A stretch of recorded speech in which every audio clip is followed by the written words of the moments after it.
turning point in our marriage. Hi, my name is Brace Draper and I'm 27 years old. I'm married to a beautiful and vivacious woman named Shelley Draper, just a year younger than me. We've been married for 5.25 years, so it's just getting started. Every marriage has its challenges. I want to tell you about how our marriage almost went down the drain. I was reading an interesting article on the internet about how all the new data coming from various scientific satellites in orbit has caused us to rethink what we know about space. I found it almost comical that we have this view of things. Books and university lectures are prepared to teach people theories that become truth. New information comes along, and we discard the truth and present a new truth in its place. Former experts lose popularity, and new ones emerge. Anyway, I was reading this article and pondering our amazing universe, when my wife, with whom I have lived for 5+ years, walked into the living room and assertively announced that she was going on a date with a male colleague this Friday. It was unexpected, out of character, and completely out of character. Her body language, a hand on her hip and a facial expression that said, "I expect objections but I've already made up my mind," left me confused. Shelley loves to argue. In my opinion, her logic can sometimes be flawed, but I've been defeated more than once by her persistence in asserting her point of view. She usually doesn't give up until she wins, and she wins often. But our arguments have never been about anything as critical or dangerous as this topic could become. So what to do? She continued, "It doesn't mean I don't love you, and it shouldn't affect our relationship with each other. But I've found that I just want to explore my fascination, meet new men, and expand my horizons. I know this may upset you and make you feel hurt, but you should know that I will always come back to you, and will forever be your wife. This will not affect him in any way. We are forever. We are an amazing team, and I know that in the long run this could make us stronger. And who knows, maybe I'll learn some tricks that we can share with each other to improve our time in the bedroom." I sat there, inertly trying not to explode, while a bunch of reaction options flashed through my mind. Strangle? Beat me half to death? Threaten divorce? Threaten bloody porridge? Yes, bloody porridge was high on my list. Cry and gnash my teeth? Provide gnashing of her teeth? There's that bloody mess again. Just walk away? Argue, argue, argue? As her scripted speech, I was sure it was scripted, practiced, and that she probably had help writing the script, was coming to an end. It occurred to me that this was a game changer, our game. That means new rules have to be established. How do I get her to see my point of view? The thought came to mind from an old memory of reading about Tom Sawyer and his fence washing. In that Mark Twain story, Tom made a horrible job seem appealing to his friends, and got them to do his job by changing their perceptions. Perception is reality. It changed everything. Armed with this new realization, I turned away in deep thought, opened my eyes wide, and smiled with enthusiastic approval. This is great. That's a great idea. This Friday, you say? Wow, I never thought of that possibility. Okay, let's do it. Shelley seemed a little discouraged by my agreement and frowned a little, surprised by my reaction. She came to her senses and muttered, "Cool, I'm glad you agree. That's better than I expected. I thought you'd be pissed. Okay, I think we're good." A smile appeared on her face, but she still looked a little puzzled. I stood up, took her hands in mine, smiled broadly and looked her in the eye. "No, this is great news. I'm excited and relieved. A nice girl I've run into a few times at the gym let me know that she really liked me. I gently blew her off by telling her that I'm married and have no intention of cheating on my wife. But that just opens the door to all sorts of possibilities. I can't wait to talk to her and let her know we are open to having fun. Thank you, thank you, thank you." I almost laughed at the shocked expression and sudden disappearance of color from Shelley's face. I headed for the kitchen, trying to hide my grin, and said over my shoulder, "I'll get the mineral water. Would you like something yourself?" "No, no, no, thanks," I heard her reply huskily. I could hear the uncertainty and confusion in her voice. And that's a lot better than beating her to a pulp, and me not even getting jail time. I stood in front of the wall calendar and, as if in a stage whisper, voiced the plan. "Okay, let's see. Tomorrow is Wednesday, and Wednesday usually comes early. I'm going to have to leave for the gym early so I can have time to talk to her first thing. I hope she's still into me and hasn't gone off with someone else. Let's see if she's free this Friday." Damn, I hope so, it could be so exciting, I'll make love to her to death. Yeah, that's too good, I gotta pack up my gym stuff and throw it in the car. I should probably use some good aftershave to get her started. Friday baby, you and me, yeah.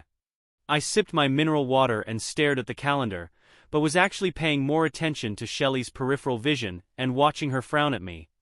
What, not according to plan, stupid? She didn't say a word, but her breathing and demeanor said she wasn't happy. This wasn't in the script, good. I went back to the couch and pretended to keep reading the article, but I couldn't focus on a single line. I focused more on Shelley not looking directly at her and her obvious discomfort. I hope she was pondering what to say to her. I'm sure the arguments she expected me to say were running through her head as words to use against me. But how do I voice them without sounding like a complete hypocrite? Let her bloody well suffer with it. After a while she sighed heavily and said, I'm tired. I think it's time for me to go to bed. Will you be up soon, Brace? Yes, I think I'll finish this article in about half an hour and I'll be up. Good night, Shelley. She gave me a quick kiss and turned toward the stairs leading to our bedroom. Turned her head to face me and said, I love you, Brace. There was a lot of strong emotion in those words. I felt deep pain, disappointment and sadness. This was a major turning point for us, and many of the paths ahead were not pleasant. As I sat here, I was mentally going over the last couple weeks in my mind. I had been inclined to take Shelley at her word, and had probably let a lot of things pass me by without arousing suspicion. I guess it was time to be suspicious. After analyzing the situation, I couldn't find any obvious clues that would suggest she was cheating, except, wait a minute, phone calls and text messages. Several recent phone calls have been made in whispers and in secluded corners of our house. If I asked about them, she replied that they were calls from her sister and that they were personal and she was entitled to privacy. I didn't question this, but it was actually a novelty. Usually calls to and from her sister were taken when we were sitting together, and never seemed personal. Afterward she often talked about them with me. Told me about family news and silly incidents that made us both laugh. No secrets until the last couple weeks. Texting, she seemed to be getting more texts that made her smile or even quietly giggle. Time to do a little investigating. While Shelley was getting ready for bed in the bathroom, I went to the computer and looked at our cell phone call records. Over the past 2 weeks, I noted 4 calls and 6 texts that had come into her phone from an unknown number during the evening hours, just in case I looked up her sister's number in my contacts, and made sure it was not her cell phone. I wrote the number down and on a sudden impulse, tried to look it up on the internet. Jason Maston's name was associated with that number, and the brief information included his address. He lives in our town. I wrote down his address, then went to Shelley's employer's website and logged into her account. Shelley works for Marple Brothers Engineering and Design as a human resources manager. She mainly deals with time management, tracking vacations, sick days, time off, and so on. She has access to the company's employee database, and I've helped her run specialized searches when I need to find a phone number or email.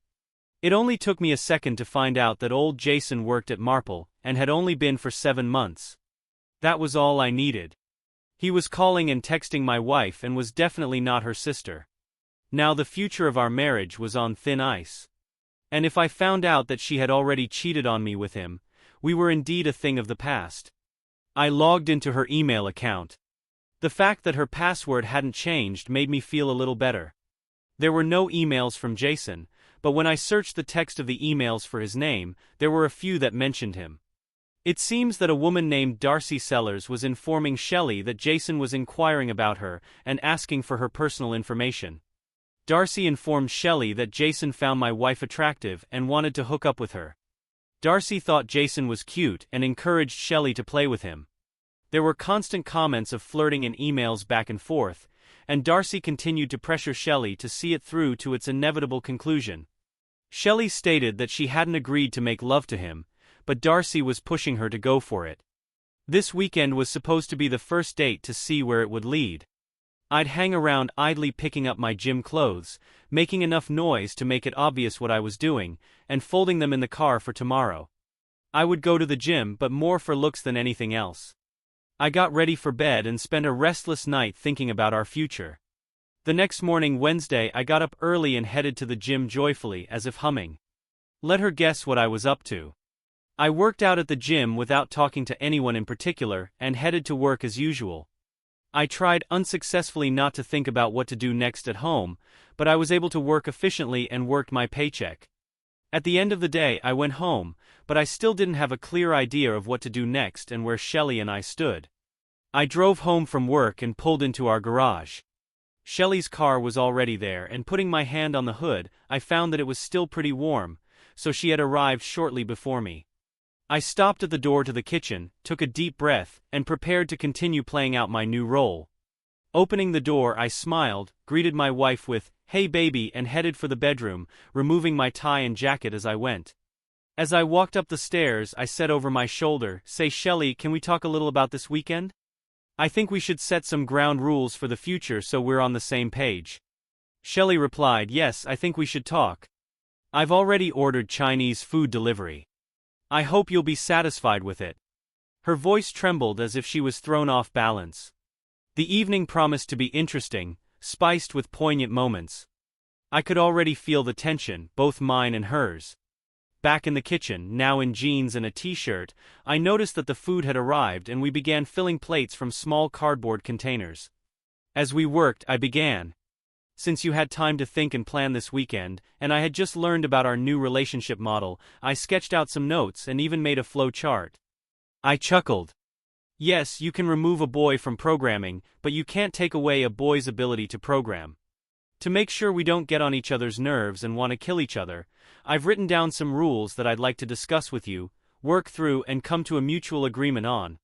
I'm just sure this is the most sensible approach. I don't want our extramarital relationship to ruin us." Shelley took a sharp breath, and I saw that she was looking at me with wide open eyes, which I ignored. "Yeah, we can talk about that," her voice trailed off. "Let me know what you mean." "Well, for one, and I'm sure this is important, no games here in our house. I just think we should mutually respect that this is our and only our space. Secondly, no disrespecting each other when we make love to our buddies." She awed again. "That's just rude and will hurt us in the long run. Third, our shared activities or plans come first. We shouldn't disrupt plans or activities that we have for the sake of fitting in with a lover. And no meanness. We are partners, lies and meanness will ultimately kill us. These are just some of the thoughts that have occurred to me, so I'd like to mutually agree on some boundaries as reasonable adults. How's that sound?" We were already seated at the table, and Shelley was just choking on her food. Seems reality was becoming hard to digest. "Good, I have my doubts about all of this. I don't know. It's getting too complicated," Shelley said quietly, looking down at her plate. At that moment my phone rang and I looked at the screen, raising my eyebrows in feigned recognition. "Hold that thought, I need to answer it. I'll be right back." I quickly made my way into our small office, closed the door so no one could overhear me, set my phone to record and answered it, speaking in a muffled voice. "Hello." The caller spoke with the strong accent of the Indian subcontinent. "Hello, Mr. Draper. This is the IRS, and we have discovered that you owe us $1,326 in unpaid taxes for 2021. Hi, I'm so glad you called. Yeah, I'm really excited about Friday night. What time would be good for you?" I looked at the light shining under the door and noticed two shadows the width of a small foot. Shelley was listening. "What Friday are you talking about?" "This is serious. You owe us $1,326, and if we don't get paid immediately, we're going to send the police to arrest you." "Okay, that works for me too. I'll pick you up at your apartment and take you to a nice restaurant for dinner, and then we can go back to your place for the rest of the night. What kind of food do you like? I'm so glad you're still interested in being my love buddy. We're not going on a date. We're going to send the police to arrest you unless you go out and buy $1,326 worth of gift cards and give us those card numbers. Do you really think this is some kind of joke?" "Yeah, sure, we can skip dinner and just eat at your house. But I'd like to spoil you properly, which is why I suggested we have dinner somewhere out of the house for the whole weekend. We can work that out too if we decide that's what we both want." "Yeah, I don't see a problem with that. What's the matter with you? When the police come, I'll tell them to teach you some manners. This is very serious, you'll be sorry." I laughed. Alright, I promise to treat you right in your bed. The speaker's frustration is off the charts. The police are on their way. You're gonna be sorry you ever messed with me in the first place. By the time you get out of jail, you'll be an old man. Thanks for calling, you made my evening. I can hardly wait for Friday. Sleep well and dream of me. Bye-bye, my love. I ended the call, but I think they're hung up before I even said the last word. What a great call. I had to linger to calm myself down so I wouldn't laugh out loud. Opening the door, I saw Shelley with an ashy face. Who was that? I had to stop myself from blabbing Jake from State Farm. Instead, I told the truth. I thought it was an important call I was expecting, but it turned out to be some jerk pretending to be the IRS and demanding that I buy gift cards. I think it's really sad that scammers are trying to get people to believe this.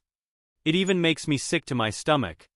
I guess I'll have to heat up the food a bit now. What a waste of time. Shelley cast a suspicious glance at me as I passed by, heading for the kitchen. I started whistling a cheerful tune for good measure. Back at the table, Shelley looked at me in disgust and muttered, "That didn't sound like a rogue call. So you were eavesdropping? What about the confidentiality you lectured me about after the recent calls from your sister when I asked?" For a while we sat in silence and ate until Shelley put down her fork and said emphatically, "I don't want you to go out with your girlfriend this weekend." She looked at me with fire in her eyes. I looked up at her and calmly stated, "What do you think I should do when you're out on a date? Stay home and do some knitting?" My facial expression turned into a hard grin and my voice became rumbling. "Listen to me very carefully, I have options too. If you want to change what our marriage is going to be, you better believe I can and will play too. We have an equal partnership. If you want to treat me like a sucker and go out on the side, then let's end the relationship and you can find some poor schmuck who will put up with it." "I won't." Shelley frowned angrily, pushed herself away from the table and hissed, "God, why can't you be like Tony Sellers and accept that your wife wants to have a little fun? Tony lets Darcy have affairs. I guess you should have married Tony Sellers." Shelley retired to our bedroom and locked herself in. I sat there and continued eating, but the chicken and orange sauce suddenly lost all its flavor. I packed up the rest of the food and put it away in the fridge. I thought about breaking into the bedroom and trashing the place, but decided it was still pretty early. And maybe Shelley just needed time to feel the burn. I had made my position clear. Now it was up to her to decide for herself what she wanted. My stomach rumbled as I sat on the couch and pondered. This is definitely a turning point in our marriage. I was hoping that my playing with her statement yesterday would make her realize how hurtful it was and feel all the emotions I was feeling. I guess we'll see about that. I started to think about what I wanted in the long run. I like this crazy lady, and I was becoming more and more convinced that she had been fed bad fantasies and advice from this Darcy character. A new guy making eyes at her and flattering her might make her lose her focus on our union. I've had cute girls making eyes at me and flirting with me. I'm not a young Antonio Banderas, but I'm not stupid. So I know how that can turn someone's head. If she keeps this up, we're screwed. But I hoped with all my heart that my attempt to play up the drama had opened her eyes to the other side of the coin. I decided to do something proactive. I looked up divorce information in our state, and it was clear that we would split everything 50-50 since we both made about the same amount of money. We had no children, the house was small, and there was no worthwhile mention of equity. I filled out and printed out a divorce petition, and then explored options for a prenuptial agreement as a way to establish new rules as our game was changing. The trust in my mind was severely shaken. At least we were about to have a very serious conversation around the table. I'm tired of being compliant and passive. I'm sure that her statement yesterday was a way to probe the ground, and that she hasn't done anything to destroy our marriage yet. However, I'm not going to agree to a reconciliation if she's already cheated. I've been hanging around idly, not really accomplishing anything, just biding my time, giving Shelley space to think, waiting. It was over an hour and a half before I heard the bedroom door open, and Shelley quietly entered the living room. I could tell from her footsteps that Shelley's demeanor had changed. "Can I talk to you, Brace?" Her voice was quiet and remorseful, a far cry from what it was last night. "Sure, here, sit next to me." I tried to sound as open and receptive as possible. I patted the couch next to me as a sign of invitation. Brace, I realize I've been acting stupid. I almost gasped at those words. How far had things gotten? Was it really over between us? I remained motionless and couldn't breathe. I was flirting and having lunch with a guy at work, and I told him I was going out with him this weekend. I was encouraged to do so by a friend, Darcy. She's been having affairs with guys for years, even though she's married herself. And she's always bragging about how much fun it is. Her husband knows all about it and lets her do it, all of this. Darcy told me how to approach you. I planned an entire speech and even prepared responses to arguments you might make to get you. To let you do something very selfish. I'm sorry, I was shocked when you got excited and immediately agreed. I was even more shocked when I found out you had someone waiting to take my place. I was crushed, but how could I argue with that? You hurt me. I went to bed, but I couldn't sleep thinking about how cruel that was of you. And somewhere in the night I realized that's exactly what I did to you. You didn't pretend to be hurt, but I could see and feel your point of view. You were just turning everything upside down. I felt the weight of that. She grinned stupidly and said, "You actually hit me hard, asshole." After which she continued, "Today I went over everything in my head and almost came to the conclusion that you made it all up, until that phone call. Could you really do that? When I tried to pull myself together, you hit me with your conversation, and I realized we were on the brink of disaster. I feel like an absolute idiot. I married you for many reasons, and every day you live up to my expectations. I was pleased with myself because someone else was complimenting me and playing along. It was like I was back in school and being groomed. It was exciting and I felt very special. And then you showed me that you are special too, and I could lose you. I can't, and I don't want to let that happen. I love you and only you. I just canceled my weekend plans and made it clear that I was done with him. He and I will never see each other again.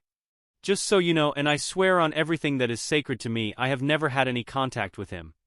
I have never cheated on you, but was close to it. And I know you may have doubts because of my behavior last night and what I said. How can I get you to cancel the weekend and come back to me? To me and only me." There were tears in her eyes and I was finally able to take a breath. I thought for a moment and decided that we couldn't just go back 2 days. A chasm had opened up that had to be bridged. It's going to take some work. Will we be able to trust each other again? How do we know what the other is really up to?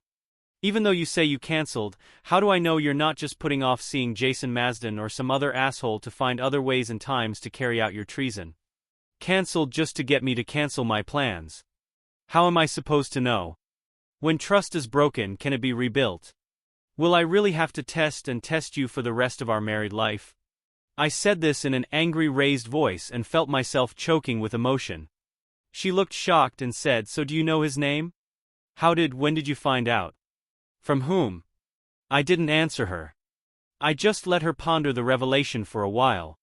When she sat down, she was at arm's length from me. Now she moved in tight and hugged me. "I'm sorry. Can't we just be ourselves for a while until we find a solution? I don't want to think about it anymore today. This is really hard," she whispered. "Let's just be together for one night and come back to it tomorrow.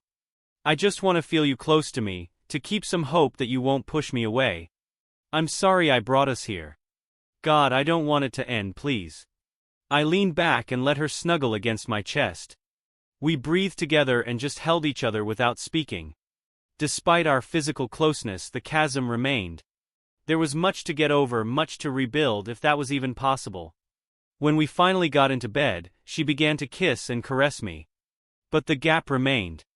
I fell asleep briefly and woke up to hear her crying softly and repeating, "Stupid, I'm such a fool. Darcy, why did I listen to you?" We slept, but the tension was evident, and I know we both woke up in the night deep in our own soup of misery. It was a long night. Thursday promised to be a difficult day of waiting and thinking. We both left for work with the promise of a serious, hard conversation waiting for us when we got home. Agreed to just eat the Chinese food that was left in the fridge from last night, barely touched. No wine or beer tonight. This conversation needed to be approached with a very clear head.